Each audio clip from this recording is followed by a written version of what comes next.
નમસ્કાર મારા વહાલા વિદ્યાર્થી મિત્રો, આજે વાત કરીશું ધોરણ 7 વિષય વિજ્ઞાનના ચેપ્ટર નંબર 7 પ્રાણીઓ અને વનસ્પતિમાં વહનનું સંપૂર્ણ નવી આવેલી સંવેદન પોથીનું સોલ્યુશન મેળવીશું. એ પહેલા ચેનલની અંદર પ્રથમ વખત આવ્યા છો તો મિત્રો ચેનલને ખાસ સબસ્ક્રાઇબ કરી દેવા. વિદ્યાર્થી મિત્રો, તમને અમારી નમ્ર વિનંતી છે જેથી તમને બીજા વિષયના આવા સોલ્યુશન મળી રહે.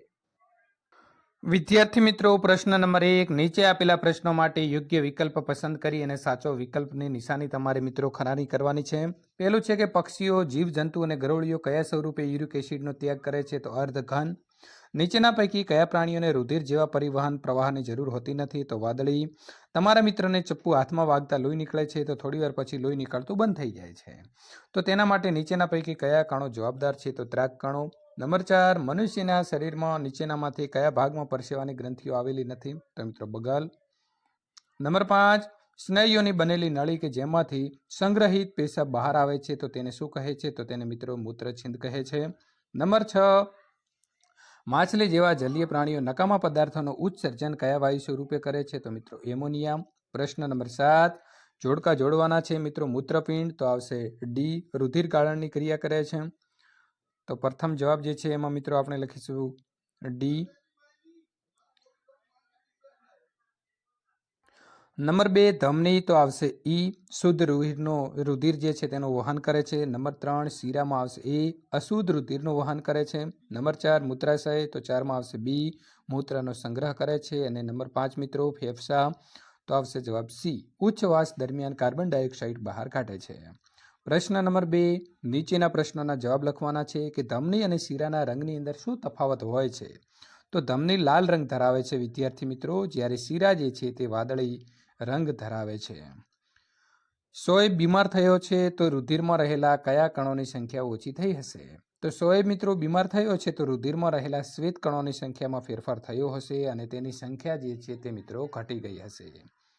પ્રશ્ન નંબર મિત્રો 10, આપણા શરીર ઉપર સામાન્ય ઘસરકો પડે છે ત્યારે ધમની અને શિરા પૈકી કઈ રુધિર વાહિનીમાંથી રુધિર બહાર નીકળે છે અને એવું તમે કઈ રીતે કહી શકો છો? 2 પ્રશ્નોના જવાબ આપવાના છે. તો આપણા શરીર ઉપર સામાન્ય ઘસરકો પડે છે, કાંટો વાગે છે, ત્યારે શિરા રુધિર વાહિનીમાંથી રુધિર બહાર આવે છે કારણ કે તેની દિવાલ કેવી હોય છે વિદ્યાર્થી મિત્રો? પાતળી હોય છે. પ્રશ્ન નંબર વિદ્યાર્થી મિત્રો 11, એક વ્યક્તિને કમળો થયેલો છે તો તેના શરીરમાં રહેલા રુધિરના કયા ઘટક કણોની સંખ્યા ઓછી થઈ હશે? તો જો કોઈ વ્યક્તિને કમળો થયો હોય તો તેનું શરીર પીળું પડી જાય છે, જે રુધિરમાં રક્ત કણોની સંખ્યા ઓછી થવાનું કારણ છે. નંબર 12, કોઈ પણ વ્યક્તિ મૃત થયેલું છે એમ ડોક્ટર કઈ કઈ બાબત તપાસીને નક્કી કરે છે? તો હૃદયના ધબકારા, નાડીના ધબકારા બંધ થઈ જવા, આંખની કીકી નાની મોટી ન થવી, શ્વાસ બંધ થઈ જવો વગેરે પરથી જે છે તે ડોક્ટર કહી શકે છે કે આ માણસનો જે છે તે મૃત્યુ થઈ ગયું છે. છબીલભાઈનું રુધિર દબાણ એટલે કે બ્લડ પ્રેશર વધારે માલુમ પડ્યું છે તો તેમણે શું કરવું જોઈએ? તો છબીલભાઈનું રુધિરનું દબાણ વધારે માલુમ પડતા તેમને ડોક્ટર પાસે દવાખાને લઈ જવા જોઈએ. કુદરતી આવેગ એટલે કે શૌચક્રિયાને શા માટે રોકવા જોઈએ નહીં? તો કુદરતી આવેગને કારણે શરીરમાં ન પચેલો ખોરાક બહાર નીકળે છે. જો તેને રોકવામાં આવે તો ગેસ, એસિડિટી જેવી સમસ્યાઓ થાય છે. એટલા માટે વિદ્યાર્થી મિત્રો, જ્યારે પણ કુદરતી આવેગ આવે છે તો ત્યારે તમારે શૌચક્રિયા માટે ટોયલેટ જઈ આવવું જોઈએ. પ્રશ્ન નંબર 15, આપણા શરીરમાં નકામા કચરાના નિકાલ માટે કયું તંત્ર કાર્યરત છે? આ તંત્રના વિવિધ અંગોની યાદી બનાવો. તો આપણા શરીરની અંદર નકામા કચરાના નિકાલ માટે ઉત્સર્ગ તંત્ર કાર્યરત છે. તેમાં 2 મૂત્રપિંડો, 2 મૂત્રવાહિની, 1 મૂત્રાશય અને 1 મૂત્ર માર્ગ ધરાવે છે. નંબર 16, આપણા શરીરમાં કયા કયા અંગો ઉત્સર્જન દ્રવ્યને છૂટા કરે છે? તો આપણા શરીરની અંદર ઉચ્છવાસ દરમિયાન કાર્બન ડાયોક્સાઇડ પરસેવામાં અને મૂત્રની અંદર યુરિયા અને અન્ય દ્રવ્યો જે છે તે છૂટા થાય છે. નંબર 17, મૂત્રપિંડને સક્રિય અને ઉત્સર્જન તંત્રને સુવ્યવસ્થિત રાખવા આપણે દરરોજ સામાન્ય રીતે કેટલું પાણી પીવું જોઈએ? તો મૂત્રપિંડ અને સક્રિય રીતે ઉત્સર્જન તંત્ર કામ કરી શકે તેના માટે આપણે દરરોજ 2-3 લીટર જેટલું પાણી પીવું જોઈએ. પ્રશ્ન નંબર 18, ગરમીના દિવસોમાં આપણે પહેરેલા કપડા ઉપર સફેદ ધબ્બા શા માટે જોવા મળે છે? તો ગરમીના અંદર આપણને પરસેવો વધારે થાય છે. પરસેવાની અંદર શરીરમાંથી ક્ષાર અને યુરિયા પાણી સાથે નિકાલ પામે છે. માટે મિત્રો ક્ષારના કારણે સફેદ ધબ્બા જે છે તે જોવા મળે છે. પ્રશ્ન નંબર મિત્રો 19, નરેશભાઈના બંને મૂત્રપિંડો કામ કરતા બંધ થઈ ગયેલા છે તો તેમના શરીરમાં ઉત્પન્ન થતો જે કચરો છે એ શરીરની બહાર કેવી રીતે કાઢી શકાશે? તો નરેશભાઈના કૃત્રિમ મૂત્રપિંડ દ્વારા રુધિરને ગાળવું જોઈએ અને જેને વિદ્યાર્થી મિત્રો ડાયાલિસિસ કહેવામાં આવે છે. પ્રશ્ન નંબર 20.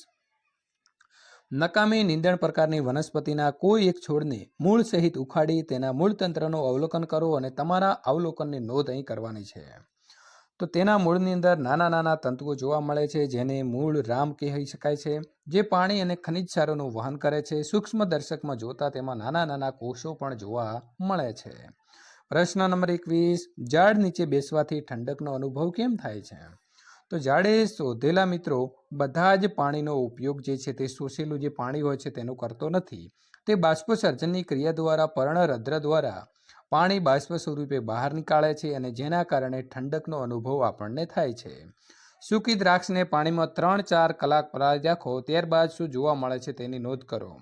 તો સૂકી દ્રાક્ષને જો પાણીની અંદર 3-4 કલાક પલાળી રાખતા તે પાણીનું શોષણ કરે છે અને તેમાં પાણી ભરાય છે, એટલે વિદ્યાર્થી મિત્રો તે પાણીને શોષી અને મોટી થાય છે. નંબર 23. વનસ્પતિમાં રહેલા વાહક પેશીઓ કપાઈ જાય તો શું થાય? ચર્ચા કરી અને નોંધ લખવાની છે. તો વનસ્પતિમાં રહેલી વાહક પેશીઓ કપાઈ જાય તો તેની વિવિધ ભાગોને પાણી અને ખોરાક પહોંચે નહીં અને તેના વિવિધ અંગો તેમનું અસ્તિત્વ જાળવી શકે નહીં અને ઝાડ જે છે તે સુકાઈ જાય. હવે અહીં આપણને સરસ મજાની આકૃતિ આપી છે. તો આકૃતિ વિભાગ એની વાત કરીએ તો ઉત્સર્જન તંત્રની અંદર વિવિધ અંગોની આકૃતિઓ નંબર સાથે આપેલા છે. ભાગ બીની અંદર ઉત્સર્જન તંત્રની આકૃતિની આઉટલાઈન આપેલી છે. તો વિભાગ એની આકૃતિ નંબર વિભાગ બીની આકૃતિમાં યોગ્ય સ્થાને મૂકો અને વિભાગ બી જેવી આકૃતિ અહીં દોરો. તો પ્રથમ વિભાગ જેવી તમારે મિત્રો વિભાગ બીની આકૃતિ અહીં સેમ ટુ સેમ દોરવાની છે. હવે અહીં આપણને નંબર આપ્યો છે 6. તો આપણે ક્યાં લખીશું? અહીં 6 લખીશું. ત્યારબાદ નંબર 4 છે. તો 4 જે છે એ અહીં આવશે. 5 આ ભાગની અંદર આવશે. 1 નંબર જે છે તે મિત્રો અહીં આવશે. 2 નંબર અહીં આવશે અને 5 નંબર જે છે તે અહીં આવશે. આ પ્રકારે નંબર લખવાના છે અને પછી આ આકૃતિને તમારે બેઠી એના જેવી જ અહીં આકૃતિ દોરવાની રહેશે. પ્રશ્ન નંબર 25. કાર્બન ડાયોક્સાઇડ યુક્ત રુધિરને શરીરના જુદા જુદા ભાગોમાંથી હૃદય તરફ લઈ જવાનું કાર્ય કોણ કરે છે? તો કાર્બન ડાયોક્સાઇડ રુધિરને જુદા જુદા ભાગોમાંથી હૃદય તરફ લઈ જવાનું કાર્ય શિરા કરે છે. નંબર 26. ઓક્સિજન યુક્ત અને કાર્બન ડાયોક્સાઇડ યુક્ત રુધિર ભેગું ન થવાનું કારણ શું છે? તો રુધિર ભેગું ન થાય એના માટે હૃદય જે છે તે 4 ખંડ ધરાવે છે. ઉપરના 2 ખંડ જે છે તે કર્ણકો અને નીચેના 2 ખંડ ક્ષેપકો તરીકે આવેલા છે અને આ બંને વચ્ચે આવેલા પડદાના કારણે ભેગું થતું નથી. પ્રશ્ન નંબર 27. કયા પ્રાણીઓની અંદર પરિવહન તંત્ર જોવા મળતું નથી અને કેમ? તો વાદળી અને જળવ્યાય જેવા પ્રાણીઓ પરિવહન તંત્ર ધરાવતા નથી કારણ કે તેઓ પાણીમાં વસવાટ કરે છે અને આ પાણી ઉત્સર્ગ દ્રવ્યો અને શરીરની બહાર જે છે તે લઈ જાય છે. પ્રશ્ન નંબર 28. ખૂબ જ ઊંચાઈ ધરાવતી વનસ્પતિના મૂળમાં રહેલા મૂળરોમથી જમીનમાં રહેલું પાણી પર્ણો સુધી પહોંચે છે. તો આ ક્રિયા માટે કઈ ઘટના જવાબદાર છે? તો વનસ્પતિ પાણી અને ખનિજ ક્ષારોનું વહન માટે પાઇપ જેવી વાહિની ધરાવે છે જેને વાહક પેશી કહેવામાં આવે છે. આ જલવાહક પેશી સળંગ નળીઓનું જાળું બનાવે છે, તેથી પાણી જે છે તે પર્ણો સુધી પહોંચી શકે છે. હવે વિદ્યાર્થી મિત્રો તમારે પ્રવૃત્તિ કરવાની છે. સફેદ ફૂલ ધરાવતા છોડની એક કુમળી ડાળીને વચ્ચેથી સહેજ ચીરી બંને છેડાઓને જુદા જુદા રંગના પાણીની અંદર ડૂબાડો. ફૂલના રંગનું અવલોકન કરો અને પ્રવૃત્તિની નોંધ તમારે અહીં લખવાની છે. તો ફૂલના રંગનું અવલોકન કરતા જણાય છે કે ફૂલ જે તે રંગનું જોવા મળે છે તેનો સફેદ રંગ બદલાઈ જાય છે. આમ થવાનું કારણ ડાળીના પ્રકાંડમાં પાણીનું વહન થાય છે અને જે તે રંગ ફૂલની અંદર જોવા મળે છે.